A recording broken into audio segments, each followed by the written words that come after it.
What's up, rock stars? Rebecca Overson here with The Art of Building a Successful Massage Practice. And today's live stream is all about how to know if being self-employed is not for you. There were a couple of posts in the group in the last couple of days, people talking about career changes and should I leave my crappy franchise job and all of that stuff. So let's talk about this. I think it's a really important question. And I have interviewed and worked with a lot of massage therapists. And I know when a person possesses the qualities of being successfully self-employed, and it's okay if you don't have those qualities or don't want it. I just want to remind you that being self-employed as a massage therapist, while it is the focus of this group, it's not necessarily the goal, and it may not be right for you. So it's important to understand the difference so that you don't get in over your head or find yourself trying to take on something that's just really not a good fit for you. All right, so let's talk about this. First thing to understand is that running a business is very different than doing massages. Okay, I talk about this a ton in this group because it's just one of the number one fallacies in this industry, which is if you're good with your hands, then you'll have a thriving business. It's not any truer than if a bookkeeper is good at bookkeeping that they're going to be good at massage. It doesn't convert. Business skills are one thing. Massage skills are another thing. And while you have to have good, confident skills in your body work in order to build a business around those skills, having massage skills is not enough. You also have to have business skills. Okay, so just understand that. And I know that because a lot of you are really great body workers and you're struggling to get clients. Well, it's not for lack of skill in the hands-on arena, it's for lack of business knowledge, structure, client acquisition, sales, marketing, all of the structure around your passion that makes it a business, okay? Also, I want you guys to realize and remember that working for somebody else can be really nice. You know, there are a lot of good things that the franchises have done for our industry. First of all, they've made massage a very visible and accessible thing. And made it a mainstream thing. And for a lot of you, it's really nice to not have to worry about the business side of things, where you can literally show up, have a full schedule, work on a bunch of awesome people, do your notes, do your charting, whatever, hang up your apron and go home. That's freedom for a lot of people. To get paid anything, doing what you love. Granted, it may not be crap loads of money, but to be able to just do what you love as a massage therapist and show up and have somebody else handle all of those things for you is actually a really big blessing. Because one of the things that when I was running my clinic with my employees, they would tell me all the time, they're like, it's so amazing that we just show up and can see all the clients that we want that are the perfect clients for us and that everything is just taken care of. So remember that there's a lot of luxury involved in that. And if that's something that you like, then stick with that, okay? Being self-employed is really for people that love risk and that love the creative process, or at least feel like they could thrive in that space. If you're somebody that gets bored easily, probably being self-employed is going to be a better thing for you, okay? And listen, you don't have to have it all figured out. That's why I do mentoring. That's why mentoring is an awesome thing, is because in terms of having somebody that can guide you and avoid some of those common pitfalls, can just be an absolute no-brainer investment to make. Okay, so let's talk about some of the signs that being self-employed is not for you. All right, so number one is if you're having thoughts like, I only make $15 an hour here, but if I was self-employed, I could make $70 an hour. The reason why I say that's a sign that being self-employed is not for you is because you're not thinking about this from a solid financial and business perspective. Please understand that even the business that you work for example, if they charge $100 an hour, they don't make $100 an hour. The business makes $100 an hour, from which all of the expenses, taxes, overhead liabilities, salaries, and all of those things need to be paid. So in your own business, you are self-employed. You are employed by yourself. So when you charge even $85 an hour, you yourself don't make $85 an hour, and you cannot pay yourself $85 an hour. Most solo practitioners could expect, if they're doing it right, could expect to be taking home about 50% of what they charge. So if you're charging $65 an hour, you could be able to pay yourself about $30 an hour. Now keep in mind, you're doing all the work. So that's where sometimes, somebody comes to me and says, well, my spa job only pays me $50 an hour. I'm like, $50 an hour is great to show up, do your work, be able to go home and not have to worry about the day-to-day operations of running a business. Okay. So just make make that really clear in your own mind that even though you might be charging more, you're also doing a lot more work as you are running a business. Okay. Number two reason why it's, to maybe that being self-employed is not for you is if you don't have any access to financial resources to grow your business, or you're unwilling to go into debt or ask for a loan or get an investor. You guys, any business requires money to start, and it requires money to keep a business running while it's acquiring clients and going through that growth phase. In any other industry, let's say a restaurant industry, you need to have 6 months worth of operating expenses in the bank before you can even open. For most businesses, that's in the hundreds of thousands of dollars range, if not millions. So for a massage business, don't think just because you have a car and a massage table and sheets and lotion that you can just start a business with no money.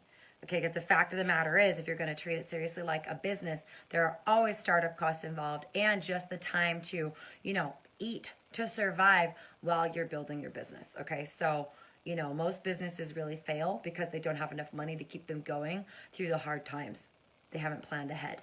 All right, so the third way to know that being self-employed is not for you is if you're easily discouraged or you lack confidence.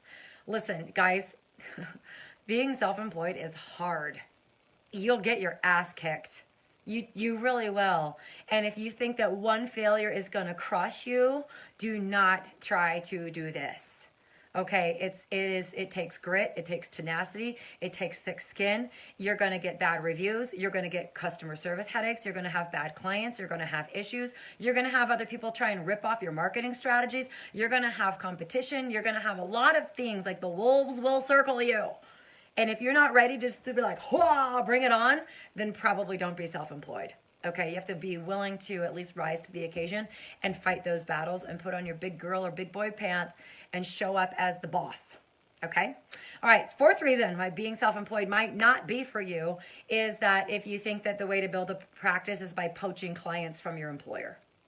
That's shitty. Don't do that. I've talked to a lot of massage therapists that tell me what they're going to do is go open their own practice and just take all their clients with them. And they don't care, even though they've signed an agreement not to do that. They don't care. Their clients are loyal to them. And guys, it's corporate theft. Not only that, it's just unethical and it's bad karma. You really do need to know how to get clients in order to build a successful practice of your own. Don't steal them from other people. All right? All right, number 5 reason why being self-employed might not be for you is if you say things like, "I'm going to try to make this work. I'm going to give it a good shot. I'm going to give it a go. I'm going to make an effort and I'm going to see how it goes." I'm going to tell you right now, don't do that. Because actually trying is one of the weakest words I think in the English language. Try means there's actually no action. It's just effort. So if I'm going to try to stand up, it would look like this. Like, try to stand up versus just standing up. There's actually no action in trying. And trying is a really big, it's a big tip that you're not totally committed. And if you're not totally committed, don't try to open your own practice, okay? Being self-employed requires that you are totally committed, 125%. You're mission-driven, you're purpose-driven. You're going to do this come hell or high water. You're going to push through any obstacle in order to get the result, including finding the money to make it work, finding all the resources. No obstacle is going to stop you. And honestly, when people are looking into mentoring with me, this is one of the things I'm looking for. When I ask them questions like, what would stop you from executing a plan if I were to give you the plan? And they go, "Well, I don't know. I have this vacation coming up," or "I don't know if it takes too much of my time, or if it costs too much money." Then I'm like, Okay. I'm truly like, to give you an example of this, I did have a student in my mentoring program that was pregnant. She was watching my webinar while she was in labor.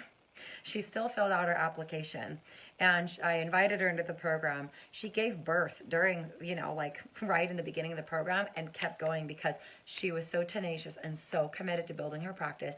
She was in a marriage that was failing and was having a baby, and knew that if she didn't find a way to support her 4 kids fast, that she was going to end up on welfare, on the streets, or in a homeless shelter.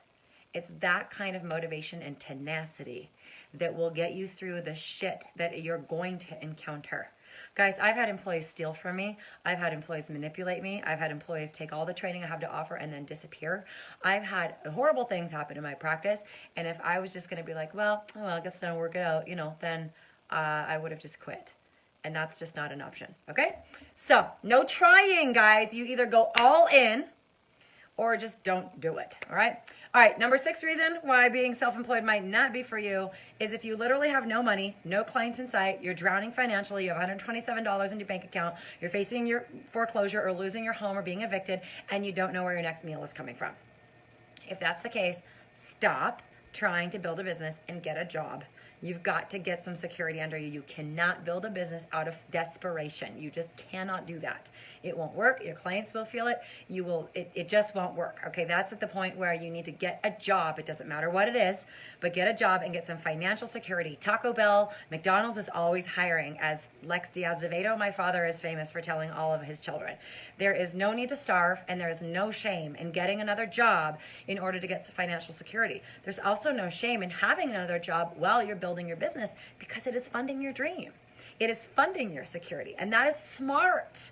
Okay, don't put yourself in that situation, all right?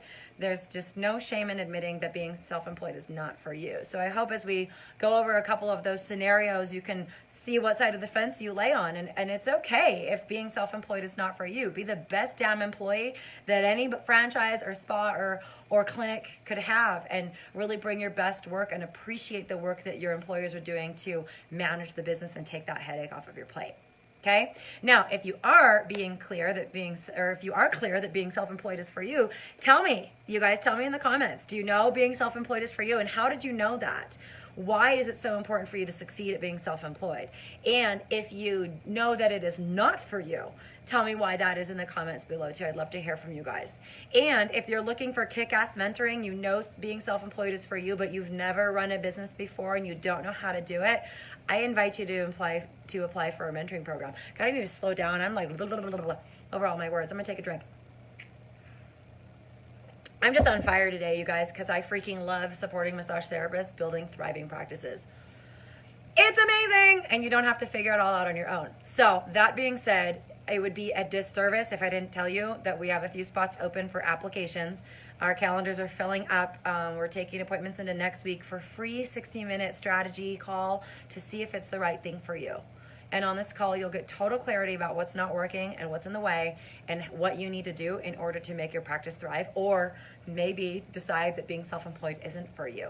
So if that's you, I'll go ahead and post the link in the description and down in the comments. If you're interested in talking with me and my team to see if mentoring is right for you, then we would love to help you have that clarity. All right. I love you guys. Have an amazing day. Let me know what's awesome in your life, and I'll talk to you guys soon. Bye.